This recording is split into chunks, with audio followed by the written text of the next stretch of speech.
Olá pessoal, estamos aqui juntos novamente. Vamos prosseguir no nosso estudo do artigo 5º, hoje começando pelo inciso 14. Diz o inciso 14: é assegurado a todos o acesso à informação resguardado o sigilo da fonte, quando necessário ao exercício profissional. O que a Constituição resguarda nesse dispositivo é o acesso à ampla informação. Todo cidadão brasileiro tem direito à informação. Obviamente, nós sabemos que na época da ditadura a informação era uma informação velada, não se tinha acesso a muita investigação, não se tinha acesso a muita informação de muitas coisas, e com a queda da ditadura, com o advento da Constituição de 88 e uma Constituição cidadã, com o pleno exercício da democracia, não se discute mais que a informação seja de qualquer ramo de profissional ou qualquer ramo político, enfim, a informação ela tem que ser ampla. E nesse sentido, esse acesso ele tem que ser irrestrito. Obviamente, resguardado o sigilo da fonte, quando necessário ao exercício profissional, porque não podemos colocar em risco, por exemplo, uma pessoa que dá uma informação sigilosa ou até que denuncia. Vamos pegar o exemplo do Disque Denúncia, por exemplo, né? O Disque Denúncia é um exemplo claro desse dispositivo. Você liga, faz uma denúncia e a fonte é resguardada. Para quê? Para proteção daquela pessoa que denunciou. Então, a informação é livre desde que você assegure que haverá um resguardo àquela pessoa que se colocou em risco para dar uma informação que seja de interesse público e que deva ser salvaguardado até a própria vida daquele informante, né? No caso que a gente está exemplificando. É importante a gente voltar um pouquinho ao inciso 13º, que a gente falou na aula passada. A gente viu lá no inciso 13º que é livre o exercício de qualquer profissão, qualquer ofício, qualquer trabalho, né? E a segunda parte do dispositivo diz que, atendidas as qualificações profissionais que a lei estabelecer. Então, a comparação que a gente tem que fazer dos dispositivos é a seguinte: lá no inciso 13º, além de você proteger a liberdade de qualquer ofício e profissão, você ainda assegura aos cidadãos brasileiros que, dependendo da profissão, há que haver uma qualificação. Então, por exemplo, eu não posso querer que um cirurgião plástico, por exemplo, não tenha uma especialização para ser cirurgião plástico. Melhor dizendo, eu não vou esperar que um ortopedista faça uma cirurgia plástica. Então, é isso que o dispositivo quer dizer, atendendo às qualificações profissionais que a legislação estabelecer. Então, cada um tem que ter a sua qualificação. O advogado tem que fazer uma faculdade para ser advogado. Eu não posso me dizer advogado sem ter a qualificação correspondente. E por aí vai.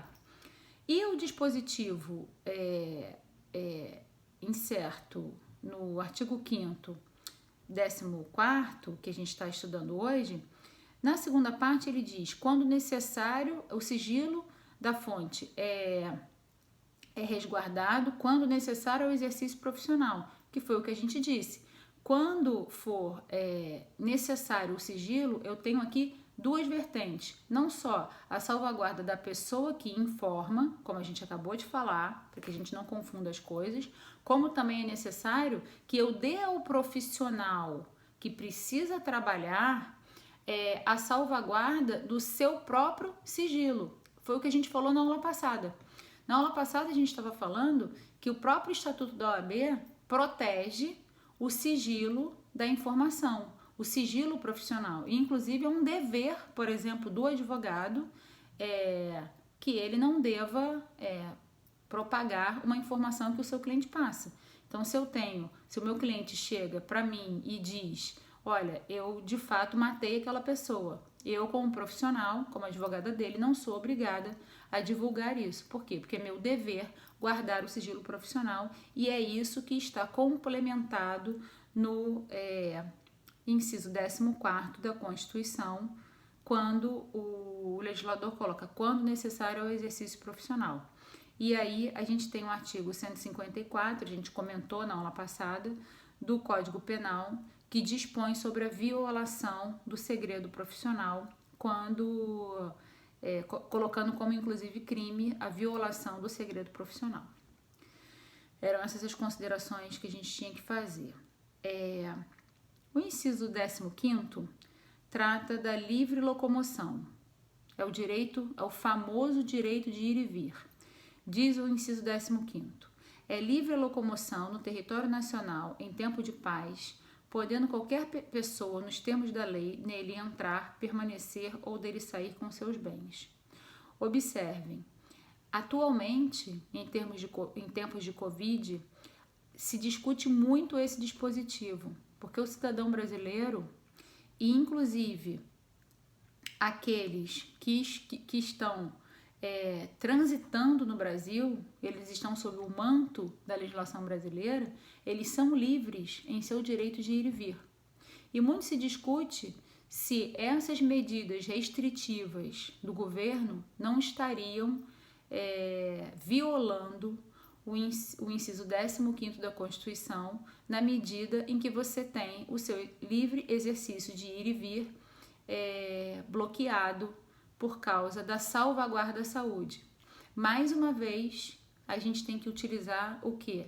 Os princípios genéricos da proporcionalidade e da razoabilidade para se fazer a ponderação de qual princípio, ou melhor, de qual direito, melhor dizendo, de qual direito e garantia do cidadão a gente deve aplicar no caso concreto.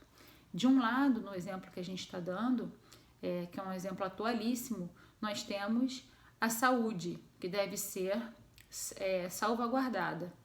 Então, as medidas de bloqueio de circulação de pessoas são para salvaguarda da saúde, que é um direito e garantia fundamental do cidadão na Constituição brasileira.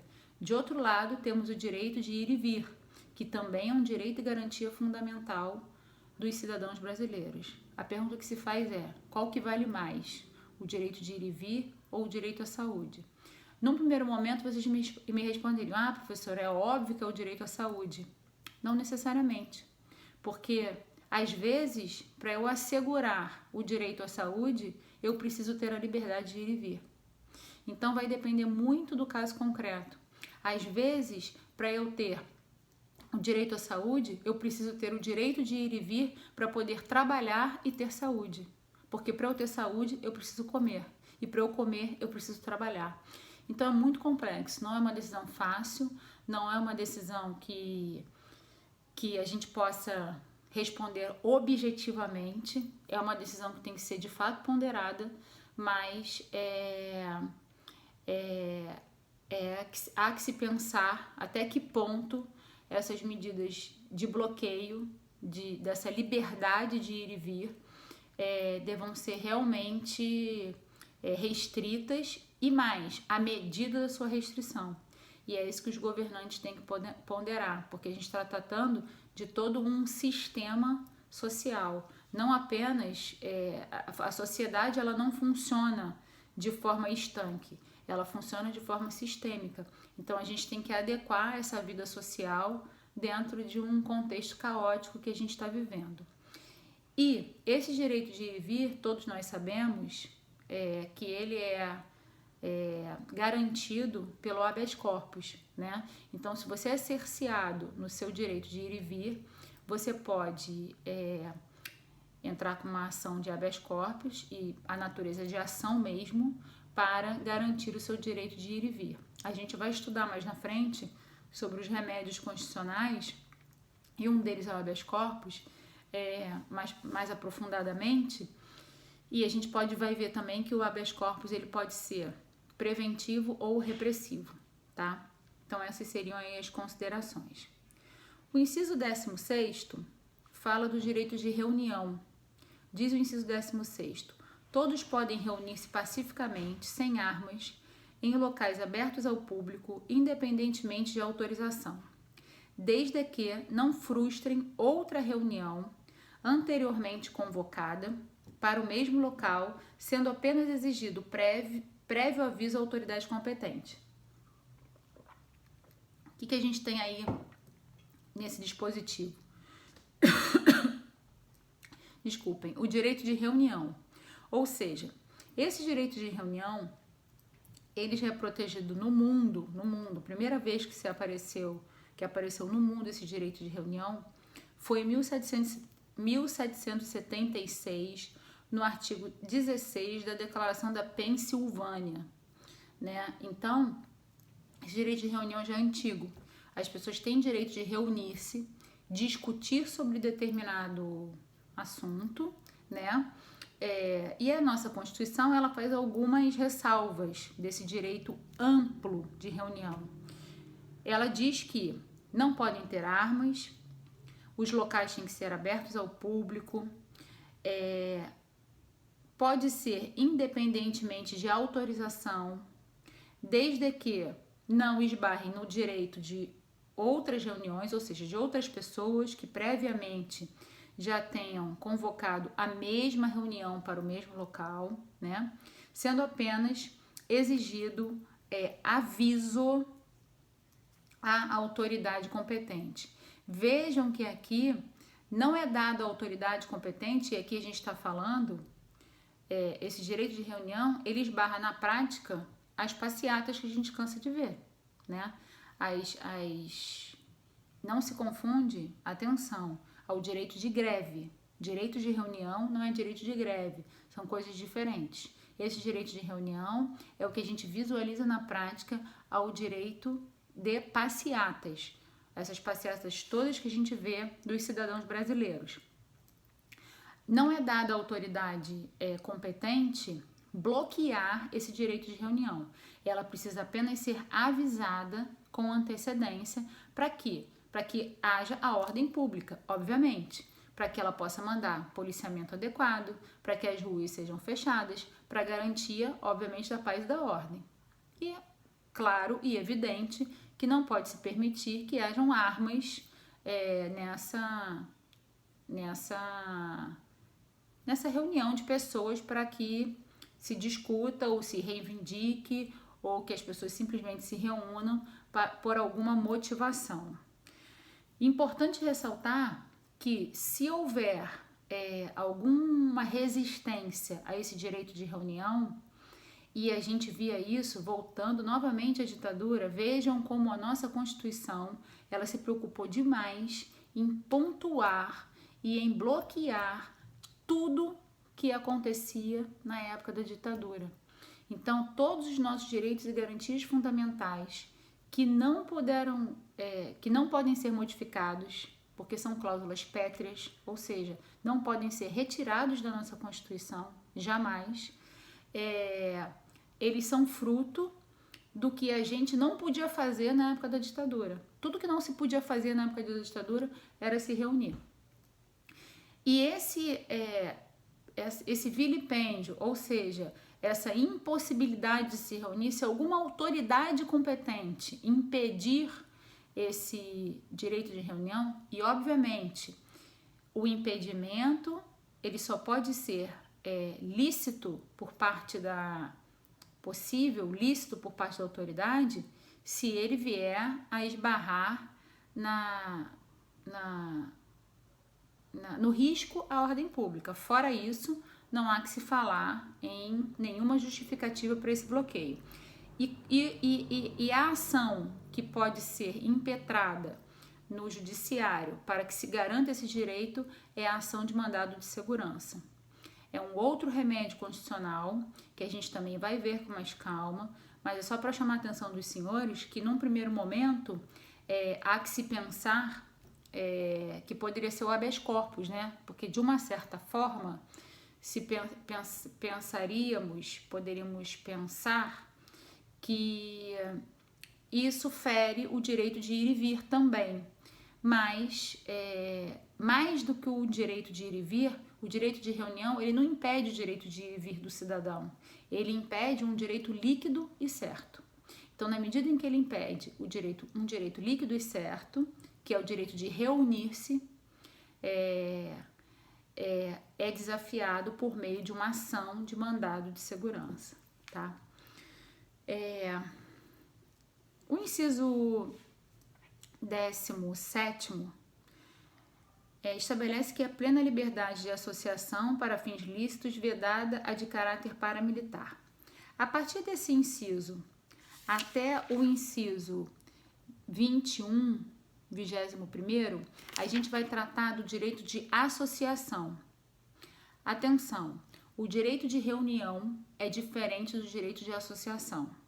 A reunião, ela é uma reunião. Normalmente, a reunião ela é feita para fins políticos, não necessariamente. Normalmente, a Constituição não estabelece a motivação para o direito de reunião. Mas a reunião, ela não é organizada juridicamente. As pessoas, a sociedade se movimenta, se reúne e alguma coisa fazem. O direito de associação tem uma motivação jurídica para um fim específico. Então, quando eu falo assim, associação de moradores do condomínio tal, essa associação será constituída por um número X de pessoas com um registro de um estatuto num cartório. Então, tem todo um trâmite legal a ser percorrido, tem todo um trâmite jurídico a ser percorrido. Então, o direito de associação, ele é livre, como diz o inciso 17º,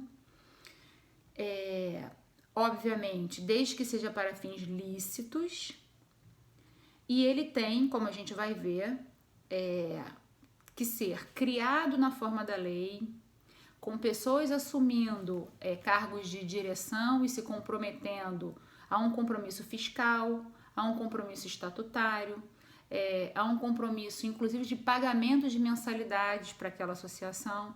Então, não se tem nada a ver com o direito de reunião. O direito de reunião é rápido. As pessoas se reúnem, acabam a reunião, discutem o que tiver que reunir. É como se fosse uma reunião de condomínio.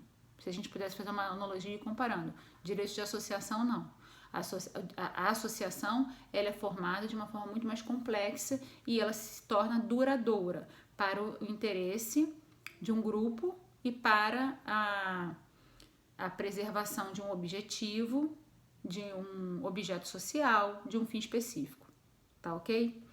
Então, vamos lá. Vamos estudar agora sobre o direito de associação, um pouco sobre as associações. Então, como a gente estava falando, é plena liberdade de associação para fins lícitos, vedada de caráter paramilitar. O que seria uma associação de caráter paramilitar? Seria uma associação para fins bélicos, para fins de armamento. Então, eu não posso montar uma associação. Imagine, o Guinho, Zezinho e Luzinho montam uma associação com um estatuto cujo objeto social é tráfico de armas. Isso é impossível, porque o objeto dessa associação é ilícito. Então, eu não posso montar uma associação com fins paramilitares. Mas eu posso montar uma associação para proteção e defesa dos direitos dos consumidores, por exemplo, como tem várias. Então, a Constituição veda expressamente associações de caráter paramilitar, com fins bélicos, com fins de armamento. Não obstante isso, a legislação civil vai além. Ela veda qualquer contrato ou qualquer associação que tenha objeto ilícito, ok? Não só para fins de caráter paramilitar, mas objeto ilícito. Então, qualquer fim ilícito eu não posso contratar ou eu não posso não posso constituir uma associação se o objeto for ilícito, ok? Bom, diz o inciso 18º, a criação de associações na forma da lei é de cooperativas independem de autorização, sendo vedada a interferência estatal em seu funcionamento. Então aqui a gente tira a conclusão de que essa montagem dessa associação, ela tem fins privados. Não tem nada a ver com o poder público. Então, quando eu monto uma associação, e qualquer cidadão pode se reunir em associação, montar uma associação, um estatuto social, esse seu funcionamento não tem interferência estatal e será de caráter privado. Então, eu vou combinar qual é meu objeto. Por exemplo, como a gente está, vamos seguir no mesmo exemplo, associação para fins de defesa do consumidor. Eu monto lá minha associação para defender os interesses do consumidor. Então, eu posso entrar com ações de defesa do consumidor, eu posso formar câmaras dentro dessa associação que vão discutir temas e escrever livros, artigos, eu posso fazer o que eu quiser dentro da minha associação, ok? Inciso 19. As associações só poderão ser compulsoriamente dissolvidas ou ter suas atividades suspensas por decisão judicial, exigindo-se no primeiro caso o trânsito em julgado. Na verdade, nem precisava esse dispositivo estar na Constituição. Por quê? Porque quando monto uma associação, se ela é regida pelo Código Civil, se ela tem caráter privado e o Estado não se mete, então eu só vou ter uma dissolução de uma associação com uma decisão judicial, a não ser que os membros dessa associação deem baixa dessa associação no cartório. Então, acaba sendo um contrassenso. Por quê? Porque se eu tenho a vontade de dissolver a minha associação, que foi montada por um interesse privado com as pessoas que eu me associei, é óbvio que eu não vou precisar de uma decisão judicial. Então, o dispositivo fala, só poderão ser compulsoriamente dissolvidas por decisão judicial. É óbvio, porque se for espontaneamente, eu não preciso de uma decisão judicial. E tudo que é compulsório vem por meio de decisão judicial. Eu posso até ter uma decisão judicial em consenso quando eu faço um acordo. Eu posso ter uma ação judicial, eu posso fazer um acordo em que eu queira homologar esse acordo no judiciário. Mas aí não é uma decisão judicial compulsória, é apenas a homologação de um acordo feito. Então, esse dispositivo me parece que foi um dispositivo totalmente inócuo dentro da Constituição e não precisaria estar aqui. Bom, inciso 20. Ninguém poderá ser compelido a associar-se ou permanecer associado. Esse dispositivo causa muita polêmica na prática. Ninguém poderá ser compelido a associar-se ou permanecer associado. Por que esse dispositivo é muito polêmico na prática? Porque o que acontece é o seguinte, quando a gente pega um partido político, por exemplo, ele é formado através de uma associação. A formação de um partido político, ele é feito através de uma associação. A natureza jurídica de um partido político é uma associação. Quando eu pego também a formação de um sindicato, por exemplo, ele é formado através de uma associação. A natureza jurídica da formação de um sindicato é de associação. Então, diz a Constituição, eu não sou obrigada, ninguém é obrigado a se associar a um sindicato, por exemplo. Ninguém é obrigado a se associar a um partido político. E mais, se eu me associo, seja um partido político, ou seja, a um sindicato, eu posso sair a hora que eu quiser. Não quero mais fazer parte daquele estatuto. Não quero mais pagar aquela mensalidade. Não quero, aquela ideologia mais não me seduz. Eu não quero mais ficar. Então, ninguém é obrigado a permanecer naquela associação. Ok. O problema é quando se confunde esse dispositivo com as associações que se formam pela impossibilidade de se fazer um estatuto de direito público ou um contrato entre as partes ou a formação de um condomínio. E a briga maior na prática é com relação à formação de um condomínio. O que a gente tem muito, por exemplo, no Rio de Janeiro, nas áreas de Vargem Grande e Vargem Pequena? Vou dar um exemplo prático para todo mundo entender. Quem mora no Rio de Janeiro sabe. A gente teve essa área no Rio de Janeiro onde não se fez o PEU, Plano de Estruturação Urbana. Então as pessoas foram lá, foram construindo suas casas, sem intervenção do poder público, sem organização, e foram fazendo condomínios fechados. Fechavam os condomínios, colocavam lá uma guarita, construíam suas casas e, minimamente, você tem que pagar as despesas daquele condomínio, que incluem funcionários, manutenção das áreas comuns, IPTU. E aí a prefeitura, como não se tem um loteamento, uma organização daquela área, uma individualização de cada casa, o que ela faz? Ela lança um IPTU do todo, daquele condomínio todo, daquela área toda. E aí os condôminos, estou falando condôminos para a gente poder entender o exemplo. O que eles fazem? Eles pagam a fração de cada um ou eles racham por igual o condomínio para pagar o seu IPTU. Só que eles não podem se constituir por meio de condomínio, registrar um estatuto através de condomínio. Por quê? Porque eles não são um condomínio de direito. Eles não têm lá um loteamento, eles não são considerados condôminos tecnicamente. Eles são considerados um condomínio de fato, ou seja, na prática funcionam como um condomínio, mas pela legislação brasileira eles não podem funcionar como um condomínio, porque se não tem loteamento, se não tem unidade imobiliária delimitada, eu não sou um condomínio, eu não faço parte de uma unidade imobiliária.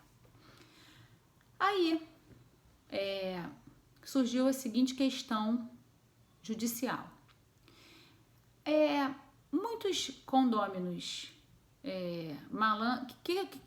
antes disso, o que se fez então? Esses moradores dessas áreas, como eles não podiam se constituir em condomínio, eles se constituíram através de associação. Para quê? Para que se tivesse um presidente dessa associação que funciona como se fosse um síndico eleito por todos, ele faz a arrecadação do dinheiro de todo mundo, ele tem uma conta em nome dessa associação, ele paga todas as despesas, ele é responsável pela contratação dos funcionários, ele faz a gestão desse condomínio, né? Só que muitos moradores dessas localizações entendem que eles não têm que permanecer eternamente associados.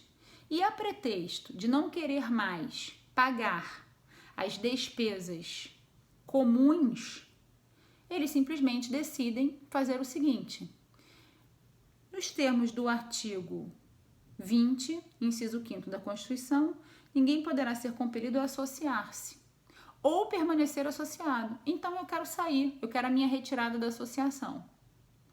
E aí se coloca essa questão para o judiciário, o STF já decidiu que ninguém de fato é obrigado a se associar, ele fala que ele faz parte de uma associação, então ele não quer permanecer associado e que ele está sendo obrigado por aquela associação de moradores do condomínio Z.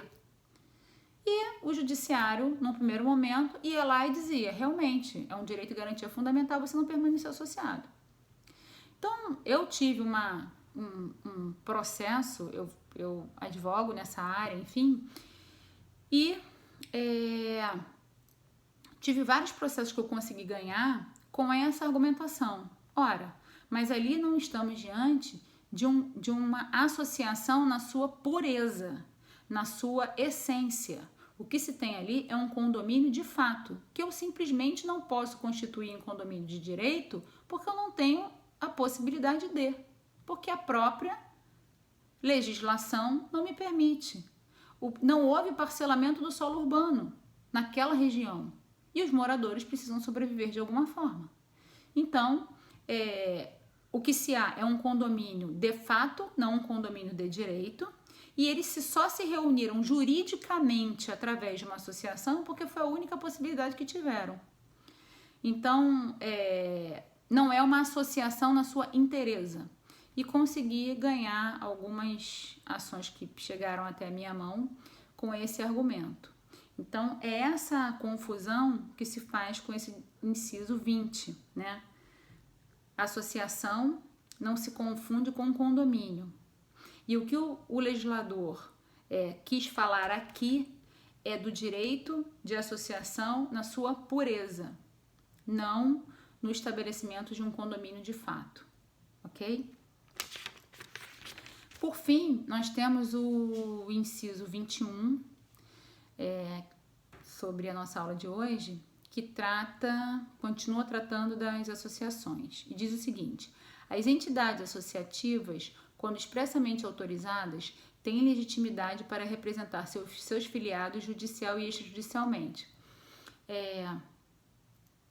Também não precisava ter esse dispositivo. Nós temos a legislação ordinária que trata da legitimação. Mas o que o dispositivo quer dizer é que as entidades associativas podem representar na justiça os interesses de todos os seus associados. Então, se eu tenho consumidores, vamos pegar o exemplo das associações de consumidores, que são filiados a uma determinada entidade,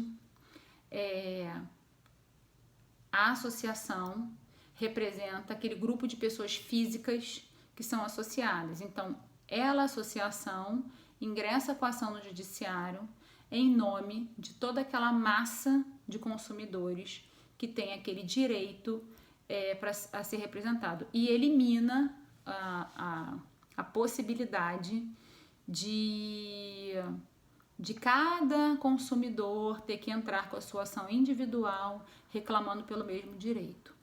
É isso que o dispositivo quer dizer. Então, pessoal, hoje a gente fica por aqui e na próxima aula a gente continua com o artigo 5º e seus demais incisos. Muito obrigada e um abraço a todos.